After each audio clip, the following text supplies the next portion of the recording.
So I've been saying for a few years now that I think Ariel Helwani is the greatest interviewer of our generation. I think I even went as far as to say that he could end up becoming the Walter Cronkite of our generation, or the Barbara Walters. The guy that gets the interviews, he moves beyond sports and ends up getting the interviews with the big world leaders, presidents, that sort of thing, having the big historical interviews of our lifetime. And I think he's really capable of doing that. And look no further than this interview here. It's already making news on Twitter as I record this now. This interview aired maybe about an hour ago. Ariel Helwani did an interview. He had the man, the controversial CM Punk, on the MMA Hour. And Ariel did what he did best. And one of the things that makes him the greatest of our generation, in my humble opinion, is his ability to, you can trust Ariel, even though he'll go there and he'll ask those tough questions, those personal questions, those controversial questions. You can always trust that he's going to take good care of you, that he's not going to lead you astray, as far as, asking you or leading you to anything that could be career ending or anything like that. He'll take good care of you, and he builds a good rapport with people. People trust him. People like Ariel, and it's a good thing he did. Punk said that Punk talked a lot in this interview, a whole lot. So much so, I have pulled 3 separate clips that I want to cover for you here. But really, I'm just going to recommend you watch the whole entire interview. In fact, feel free to just shut mine off now. I put the link down in the description below and to the full interview as it sits right now. But I'm going to go ahead and cover a few of the highlights here and give my thoughts on them. He covered a lot with CM Punk here. This entire conversation was fascinating, really from start to finish. And when I mean from start to finish, I literally mean the start. Here's CM Punk walking into the interview. Welcome. Here we are. I love it. This is pretty fun. Some people didn't think it would actually happen, by the way. Why? They thought I was doing like there's my guy right there. This is my guy. Yeah. You and I both. Go ahead. Just hold on to Brett. Yeah. Comfort you throughout this. A cameo from a Bret Hart wrestle buddy that Punk cuddled up to real tight. The first fascinating thing that they got into right off the bat was talking about Punk's return to the WWE. Now, this has been covered a little bit. It's been talked about a little bit, but who made the call? How did this happen? And we've heard that it came together on short notice, but how short notice? And did CM Punk and Triple H need to iron a few things out before the deal could be settled and Punk could make his return at the Survivor Series? And was it always supposed to be at the Survivor Series, or did they have something else in mind? A whole lot covered just in this short little clip. Check out this clip. WWE's back in Chicago, Survivor Series, November 2023. Mm-hmm. You return. When does that ball start to roll? So I got a call from Nick Khan, and he was just like, "Hey, we want to talk to you." And I was like, "Cool." Monday of that week, before I came back. That's 5 days away from Survivor Series. Yeah. You get the call. Yeah. What was that call like? I think the call was more of a, "Hey, we want to talk to you about coming back. We'd love you for Royal Rumble." And because they assumed that I probably had some sort of a non-compete or something like that, and were kind of floored when I was like, "No, man, I'm ready to go." So from that phone call to a deal being struck, how long does it take? I mean, every single minute of all those days. It really ramped up because it was like, "Hey, I want to talk to you about coming back." Okay, this is how I feel. Oh, well, this is how I feel. Okay, great. I'd really love to talk to Triple H. And then when I spoke to him, that's when the ball really got rolling. Because it was a very I asked him if he wanted to talk on the phone, and he said, "No, I would actually rather I would just like to FaceTime you so I can see you." And I was like, "Oh, that's interesting," And we just talked about a whole lot of stuff, and about, stuff that was at one point serious to probably both of us that is like silly now. And we just kind of laughed, buried a hatchet. And then we started talking business. Were you holding out hope with all those clues being dropped back in Chicago? You're a free man. Were you hoping to get that call? Were you not sitting around and being like, oh gosh, I hope they call me, but like, was there someone in the back of your mind saying like, this would be nice? I'm ready for this. Yeah, the wrestling booker in my head was like, oh, this is the sweet spot. This is the business. This is what you do. But I wasn't desperate for, like a job or anything like that. Which makes it sound like I'm not grateful for where I'm at right now, which is the exact opposite. Like it's been an absolute dream thus far. So again, the deal maker extraordinaire, Nick Khan, the guy that makes all of the big deals for the WWE. He helped make the Cody deal. He made the Netflix deal. He made the Peacock Network deal. He is the man. He's behind the TV deals, the previous TV deals with Fox and USA. Nick Khan's the fucking man. He's an animal. He's a killer. And as Punk said somewhere along the way in the interview, I don't know if it made it into that clip or not, just for editing's sake, but Punk even said that he thought that Nick Khan was working on getting Punk back to the WWE right from the beginning. Because right when Punk left WWE, when he signed with the talent agency, guess who represented him, or worked for the same agency, I guess, at least? Nick Khan. So he felt like Nick was always kind of nudging him in that direction. But Nick got him in the door. Punk said in the interview that he had zero no-compete clause. He literally could have showed up on Monday Night Raw the very next night.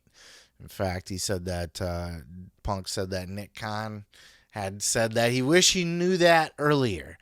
But, Survivor Series was absolutely perfect. As you heard Punk say, the booking mind in CM Punk, the wrestling, what's going to make the most impact, what works for the wrestling business, what's going to, because he's right. This is what we do in wrestling. These are those kind of moments. Like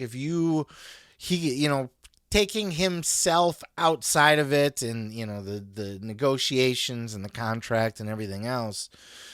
The little kid, the wrestling fan in CM Punk watching the TV knows goddamn well that he would want to see CM Punk return at Survivor Series in Chicago. If he wasn't CM Punk, he recognized that.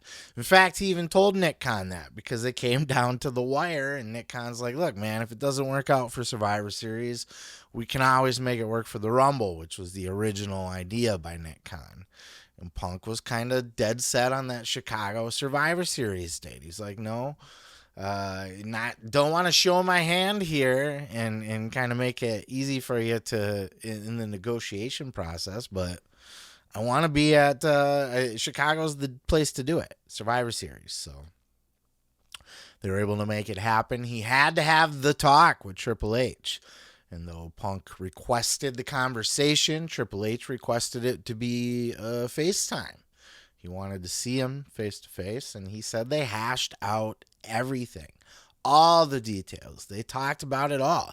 He didn't get into the specifics, but anytime something, Ariel would begin to talk about, something between him or Triple H, Punk pretty much said flatly that it was all discussed in that conversation across the board, that everything is water under the bridge, in CM Punk's words, that he says that the relationship's good now, and in fact that Punk is maybe a little bit too passive, and that Triple H would like to see a little bit more of the old Punk out of Punk sometimes, and that he does very much feel like he's part of the team there. A whole lot of dick sucking for the WWE. Talked about that time that he popped in backstage while he was under contract with AEW. He said it was actually Bailey. We heard that he met some people from WWE on the plane. That was kind of what was in the dirt sheets anyway, and that they invited him. But there were no specific names. It was Jason Jordan from Alpha Academy or whatever the fuck. with Chad Gable. American Alpha, my apologies. I knew Alpha Academy wasn't right. That's with Otis. But Jason Jordan, before his neck injury, he was with him anyway. He was on the plane along with Liv Morgan, he name dropped, who very kindly helped Punk find his lost earbud. And then Bayley invited him out to the show. Like, hey, come on down and say hi. And nobody was really asked permission. Tony Khan wasn't asked permission. Vince, Triple H, none of them were asked permission. I don't know if Bayley buzzed Triple H ahead of time or whatnot, but Punk just kind of showed up, and he knew he was going to get kicked out, and he didn't take it personally. He did say that Tony Khan was pretty pissy about it. And I'm paraphrasing all this because I got to pick and choose. I can't just replay you the whole fucking show. But I do got another clip here that I did want to get on, kind of a mishmash of clips. And this involves AEW. Now, the first part of this is the more recent. Ariel Helwani asked Punk flat out, kind of, quite frankly, just bluntly, just asked him what happened with Jack Perry in London. And Punk admitted that there is no NDA for that incident. The NDA that he does have and what he did not talk much about was the brawl out situation.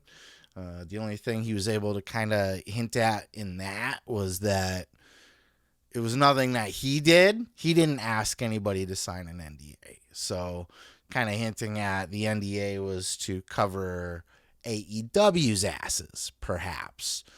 But there was no NDA involved with the Jack Perry incident, and he freely spoke about it. At first, he was a little uncomfortable, but you could kind of see in Punk's head, he was kind of like, I don't know if this is really...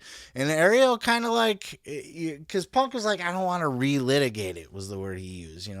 Hash it all back out. Talk about it again. Listen, I don't want to get into all of it again. And Ariel, and this is why he's such a great interview, he didn't say it, he didn't try to attack Punk with it, but he was like, well, you never really did talk about this publicly. You might have talked about it before and hashed it all out, but I'm asking because we as the public have not heard this from your side yet. And Punk, you could kind of see, okay, fuck it. Let's get into it. And he got into it. So here's what he had to say about Jack Perry and the London and the fight backstage there. Jack Perry's on screen and he says, Real Glass, why don't you cry about it? Where are you when this is said? I was in my locker room. Did you feel like that was directed at you? Yes. Why? Okay, it obviously was directed at me. Match is over. He goes to the back. What happens? I went to Tony and I was just like... Which Tony, by the way? Tony Khan. Okay. And I was like, please handle that. Like, please. And he was like, what do you want me to do? And I was like, I'm not telling you what to do. Just be the boss, please. Like, I'm tired of this shit. Like I told you this was a mistake. And I told you separate shows wasn't going to work. And now we're all here. And, please handle it. Because if you don't, you're not going to like the way I handle it. Did he handle it? No. So you did? Yes. What happened? Jack came back from his match, and I walk up to him, and I'm just like, Jack, why do you insist on doing this dumb internet shit, like, on TV, And he's just like, well, if you got a problem about it, do something about it. And I was just like, man, come on, man. I would fucking kill you. Like, what are we doing, And it just, it's like Chael says, sometimes you just can't let you get close, I thought I was doing a responsible thing, I didn't punch anybody. I just choked somebody a little bit. Samoa Joe was there, told me to stop, and then I quit. I turned to Tony and I said, this place is a fucking joke, man. You're a clown. I quit. So lots to unpack there. The first thing I want to draw attention to is that Punk says he didn't do anything to Tony at all. Tony was scared for his life for some reason. Punk's saying he never did anything to Tony at all to make him scared for his life. You could debate that whether you like to or not. Tony's not giving us any kind of straight answer. So it's not like, he's going on and saying exactly what happened at all. He's just saying he's scared for his life. And then fired CM Punk for cause from both contracts. CM Punk did admit to having 2 contracts in this. We kind of questioned. I talked about on the show before that I thought maybe he was like a secret EVP, like a EVP without the title, kind of like Chris Jericho is. And it seems like that was the case. He didn't even have a phrase for it. He did admit to having a second contract. He said basically as like Tony's advisor or something. So probably the same shit Jericho has, where he's like an EVP without the title, essentially. But he kept running into people who had a problem with him there. It was the Elite. He said it flat out. We'll get to that clip here in a minute. Punk seemed to really enjoy his time in AEW otherwise, but he had quite a bit to say. Once Ariel was able to kind of open that can of worms and get Punk talking, old Punk kept talking. He talked about the Hangman. He did talk briefly about the Elite. He even talked about Colt Cabana. He addressed it all, as much as he could anyway. Check out this clip. Will you ever be able to talk about this? I don't know. Is there a... Okay. I don't know. I don't know how to do it. I've never had to sign one. Why does anybody want to talk about it? Well, just for the record, just to know. It's grown into this ridiculous thing, Like, again, just go ahead and believe what you want. Can I ask about why is there an NDA? Like, so something happened, things happen, people have talked about them, worse things have happened in pro wrestling and in life. Why is there an NDA for this particular one? You would have to ask the person that wanted me to sign an NDA. Would that be Tony? Yeah. In your mind, when that was done, did you think that perhaps you were done with the company? Yeah. Tony's big idea was separate show. We're going to separate everybody. And I said, that'll never work. Just let me go. Just get me out of here. Just pay me my money. I've already been off TV. I hurt this arm. Just get me out of here. No, I can't let you go. Why? Just let me go. Who cares? It's best. I mean, these guys don't want me here. This isn't a real business. This isn't a business predicated on making money, drawing money, selling tickets, doing business. It's not what it was sold to me as. So let me go. No, I can't let you go. I'm going to do this new show. You're going to have blah, blah, blah. Even though I thought the separate show and separating everybody without, getting everybody in a room and squashing it was not going to work. Part of me was just like, well, if I can get a crew of people on television and maybe do some fun shows, like that sounded fun to me. Okay, preferably I would like to be out of here, and then I think everybody's happy. They obviously didn't want me there. Do you believe that? Yeah, 100%. When you say they, do you mean like certain, like the Elite, those guys? Yeah. I can't imagine Tony didn't want you there. Yeah, I don't know. I'm sure Tony probably still wishes I was there. Right. So you mean like certain guys in the back? Yeah. But that's like 4 or 5 guys. Right. Did you feel like they never wanted you there from the jump? Yeah. Really? Yeah. Well, like what made you feel that way? Just interactions, just the way, just the way things are handled.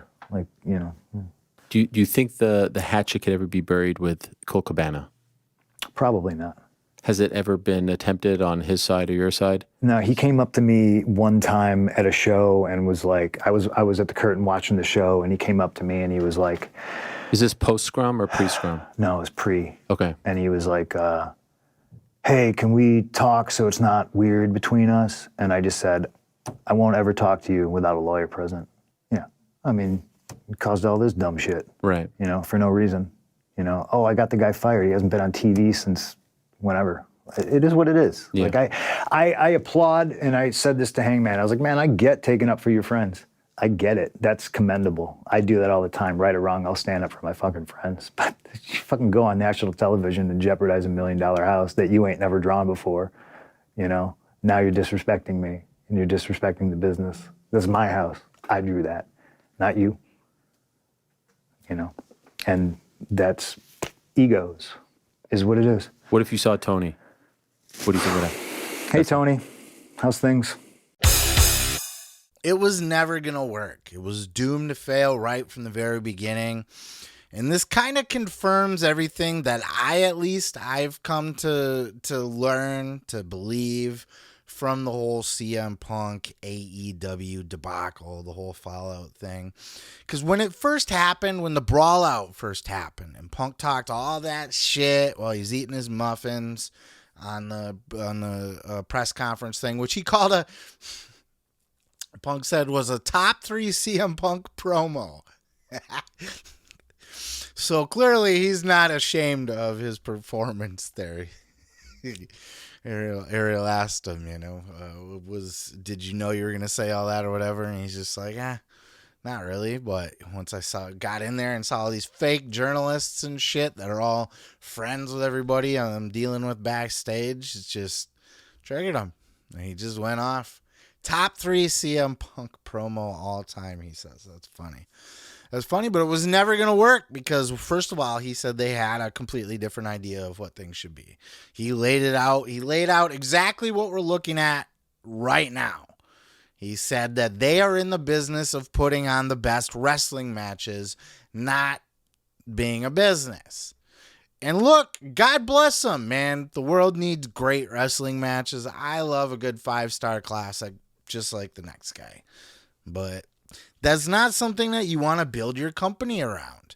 And I don't know if it was that difference of opinion right from the start where the Elite started because there was this clear, maybe it was the Colt Cabana thing right from the beginning because the Elite were such good friends with Colt. And, so when Punk came in, there was already preconceived heat going into it.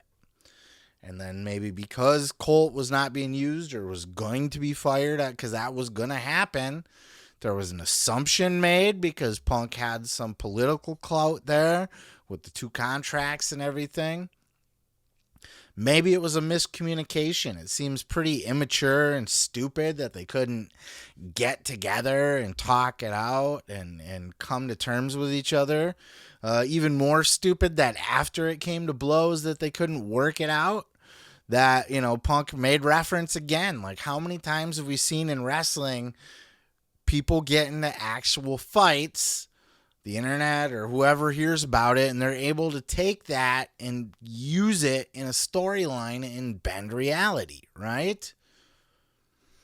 That's what AEW would have been printing money if they would have moved into when Punk came back, instead of separating him, putting him on Collision, which Punk said that was his show. He was given that show. That was Tony's, his exact words, Tony's big idea, right? Tony's big idea. Instead of working shit out and being able to work together and fucking print money, they would have been printing money. Can you imagine if CM Punk came out and interrupted a Kenny Omega promo or a Young Bucks promo, or the vice versa came out and interrupted Punk made a big return and the Elite came out to interrupt or attack him or anything. They would have been, it would have been the hottest angle in wrestling at the time. It would have gave the Bloodline a run for its money at the time. But the Young Bucks, the Elite, wouldn't even talk to Punk. They wouldn't even talk. They wouldn't even entertain it. So Punk just wanted to quit. Just let me go. I'm hurt already. I've been off of TV. Let's just part ways and call it a day. Nobody wants, these guys at least don't want me here. And Tony wasn't a boss. Tony didn't fight for it. Tony didn't tell anybody this is how it's going to be because it's my company, goddammit. He didn't say, you, and you, let's go. I'll go sit down and have a fucking talk right now. It was all, what do you want me to do? Tony, I'm not going to tell you how to do your fucking job. Just handle it. Fix it. I can see how that would be incredibly frustrating. He wants to be everybody's friend. And even now, Ariel asked, what would it be like if you saw Tony? Punk would be like, oh, hey, Tony, what's up? How you been? No ill will, it sounds like, on his end towards Tony Khan. He said he's a nice guy. He's not a boss, which is what everybody's been saying about him. And you got to be a boss, and that's the exact situation where you got to be a fucking boss about it. Put Vince McMahon in that situation. God damn it. work it out or get the fuck out of here. And then he shit on some girl's face. No, you can't. You don't. Forget I said that. Speaking of Vince McMahon, CM Punk did not hold back about Vince McMahon either. He was asked about Vince McMahon, and in true CM Punk fashion, he made news out of it, didn't he? As he compared, he didn't just say, oh, that sucks, and, it's really sad, but, we don't know what the blah, blah, blah, blah, blah, right? He kind of went into a little monologue about it and compared Vince to Chris Benoit. Check out this clip. Did you know, let's be honest, Vince McMahon wasn't an angel. Everyone knew that he wasn't an angel. But this is like next level. This is evil, right? Like this is next level stuff. Yeah. If what is being alleged is true, right? Did you have any idea that this type of behavior was going on behind the scenes? No. And again, the biggest thing I can draw a comparison to is when Chris Benoit did a murder-suicide, right?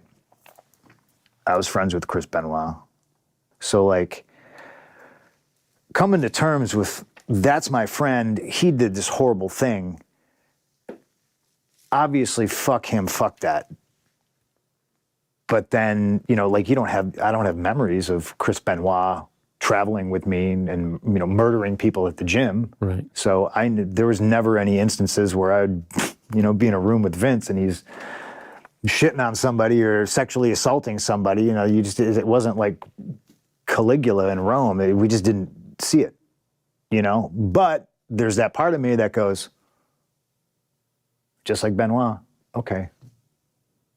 I can see that. I've been to the gym with Chris Benoit, and I don't remember seeing him murdering people. I've been in meetings with Vince McMahon, and I don't remember seeing him shitting on anybody's face. There's only one CM Punk, Well, only Punk's got away with the words, doesn't he? He talked about that, too, that fantastic promo he did on Monday Night Raw. With Drew McIntyre, where they were completely just given a live mic and said, go have fun. And he talks about that's the magic of CM Punk, is being able to tiptoe up to that line. His comment about Vince McMahon. What paragon of virtue anointed you as the chosen one? Yeah.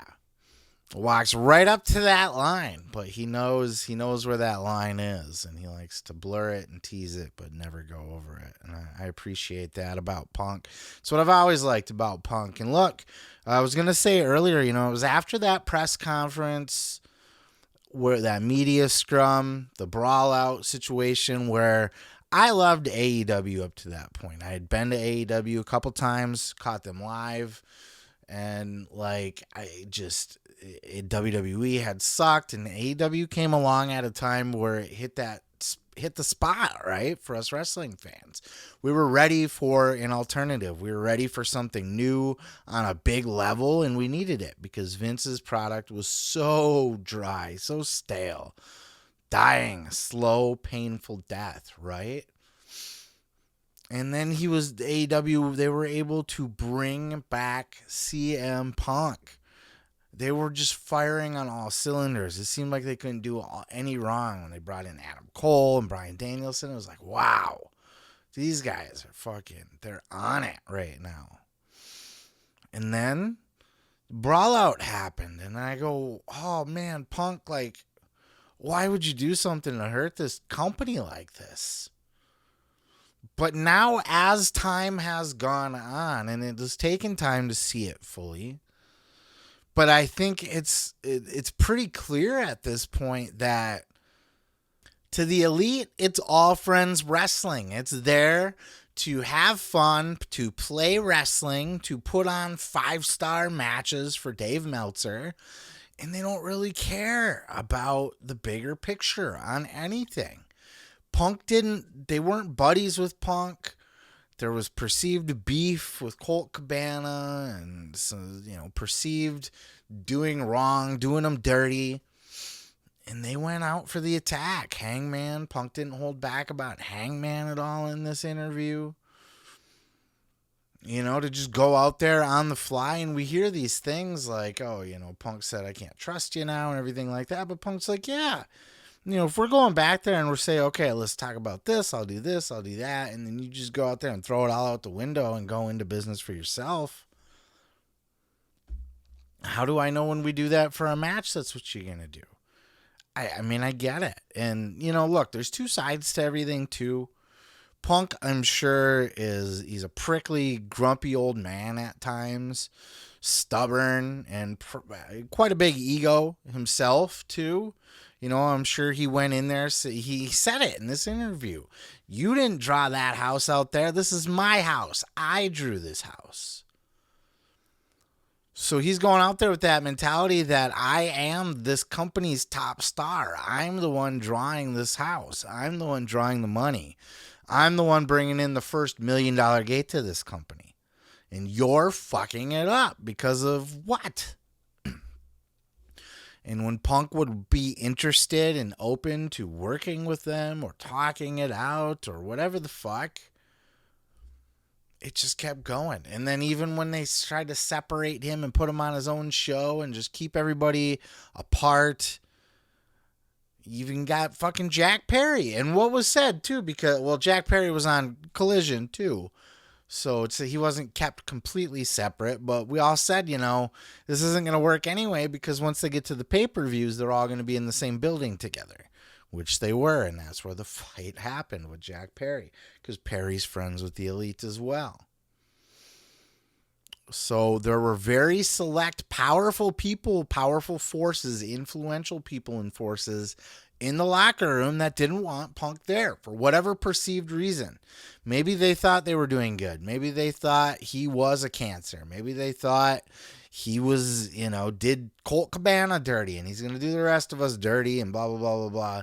But none of them were thinking about AEW, because one thing Punk was doing was filling up all those seats. You know what Mercedes Moné is not doing? Filling up those seats. You know what Will Ospreay, God bless him, I fucking love me some Will Ospreay. You know, when you want to talk about a wrestling company that puts on the best wrestling matches, Will Ospreay is one of my favorite wrestlers to watch. Period. But, not so much AEW anymore, you know. Over time, it's become more apparent. The problems persisted after Punk left. More locker room bullshit. More mismanagement from Tony Khan. Tony Khan's not a boss. He's not there to run a company. He's there to play wrestler. He's there to have a fig fed and then smash his wrestling toys together and shit. I don't know. It's not to be an AEW bash session here, but it's here to talk about Punk. But Punk certainly, and he made it clear too. So let's make it clear here. He wanted it to be known. He specifically said there's going to be people out there that cover this on the internet, you know, say that it was all bad things and stuff. He wanted to reiterate he has no regrets about his time in AEW. He has fond memories there. He made a lot of friends there. And it got him back into the wrestling business. And, you know, everything happens for a reason.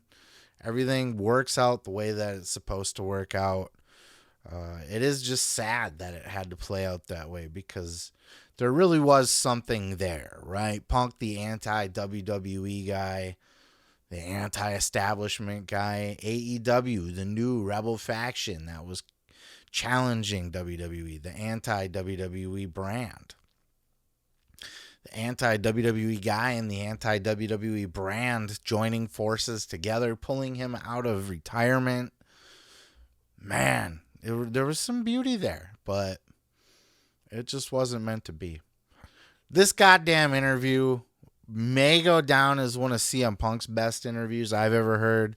Clearly, the interview with Colt Cabana will still always be, you know, the top Punk as far as spilling the dirt and being open and honest. And this wasn't even like a This wasn't as much of a therapy session as that was with Colt Cabana, but it's more of like Punk said this too, that he didn't want to be that guy, aka Tony Khan, that goes into the interview. It's not like he brought all this shit up and wanted to vent about it, right? Ariel asked this shit because us as fans, this is the kind of shit that we want to know, the shit that we want to hear about. We haven't heard about any of this from Punk's side. We've barely heard about any of it from Tony Khan or AEW's side. So we want to know. We're curious. And he said he doesn't want to be that guy. As much as he doesn't want to sit here and talk about all this shit and rehash it, he doesn't want to be that guy that just says, you know, thank you for your question, but fuck off. I can't. I'm not going to answer it. Not going to answer it. Not going to answer it. That gets old after a while. You ask me a question. If I'm able to answer it legally, I'll answer it for you. In Ariel, and that's where I said earlier, too, you got Ariel as a guy... you have to have the trust in your interviewer to be able to go there too, because if Ariel was a gotcha interviewer or just out to get the clickbait headlines and stuff, he could have did some, you know, he could have spun it, or he could have provoked Punk, or he could have went any number of ways with that conversation, but he's professional enough where you trust that he's going to take care of you when he asks you that question, that he's asking with journalistic integrity in mind. So fantastic interview. I can't suck its dick enough. I'll fucking juggle its balls and everything. I'll swallow all of it. It was that good. It was that good. I highly recommend you just watch the whole entire thing. If you didn't already pause me to go watch it. Anything that I'm talking about here, reacting to, recapping, can't possibly do justice. But what a fun interview to listen to. What a fun interview to talk about. I was excited to hop on the mic here and just kind of share my thoughts on it. There's so much there that I feel like I'm just glancing over things or overlooking something, or there's just so many great nuggets in here. Just go out of your way, especially if you're a CM Punk fan or a CM Punk hater too, especially if you're a CM Punk hater because you're an AEW super fan.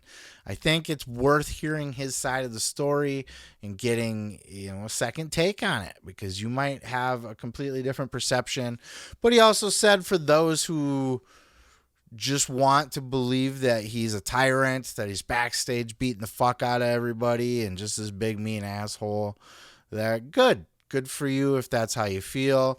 That's obviously allowing him to be over there in WWE and make money off of it and work with Drew McIntyre and build off that kind of stuff as in their storylines. So yeah, Punk's at the end of the day can take it to the bank with him. So great shit. I'm glad he's in WWE now. I'm glad he's happy there. And there was another fantastic point. I'll end on this and then I'll wrap it up. But another fantastic point about going back to WWE that I didn't touch on in the original that really struck a nerve with me was that he said I don't know if he said who did it or who told him or not, but somebody had told him that they're happy he's there so that he could get to see the change that he helped create. And he said that stuck with him too. And I don't know if that's just, the story he tells himself to be pro WWE again. But you also hear all these things about how safe WWE is now, how good their medical is, how well they take care of their talent, how there's this, there's that, there's less dates that they're doing, there's more, just everything in general seems like it's a better culture in WWE than it was 10 years ago when Punk was there last. And a lot of that does have to do with Punk. Him quitting WWE was a protest. And yes, in the greater scheme of things, the problems continued, but it was the start of looking at things a different way and doing better.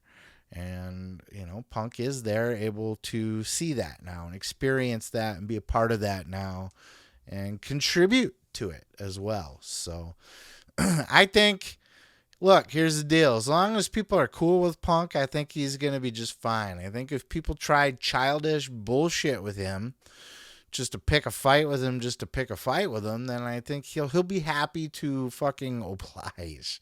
And I think that seems to be the story of Punk here. But I'd love to know your takes. What did you think of the interview? What are your thoughts that may be similar or different to mine on some of the topics that we covered here today? Obviously, the AEW was the big one, but even just him jumping to the WWE, back to the WWE to begin with, and his thoughts on Vince McMahon. My God. I'll bet you he was holding in some of that shit. He could not wait. Like, you don't have to ask Punk twice to dish on Vince McMahon, I'm sure. I'm sure he never liked the guy to begin with.